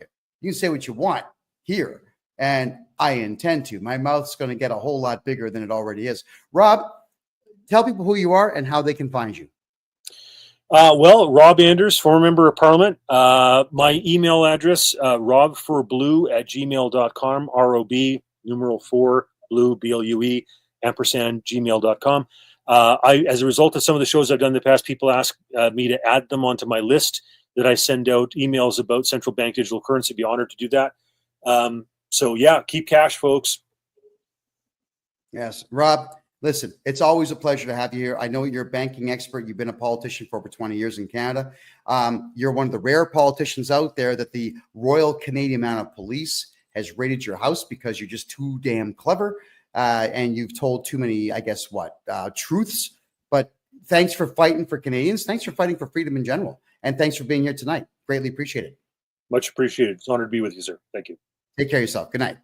Wow, that's Rob Anders, everybody. Check him out right there. Always a pleasure to have him on the show. I'm grateful beyond reproach that he's able to give us some time to talk tonight about these very pressing issues. Now, I know it sounded more like a bit of a political show tonight, everybody, but I want y'all just to be aware of the dangers of bad leadership, but also to pay attention to what really is going on, because I do want Canadians to be wealthy, whether you think so or not.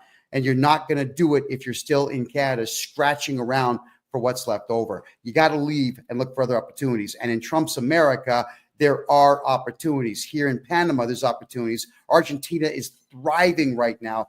There's opportunities elsewhere. Try not being afraid. Get out, try something brand new. I left my comfort zone, and I've never been more successful in my life.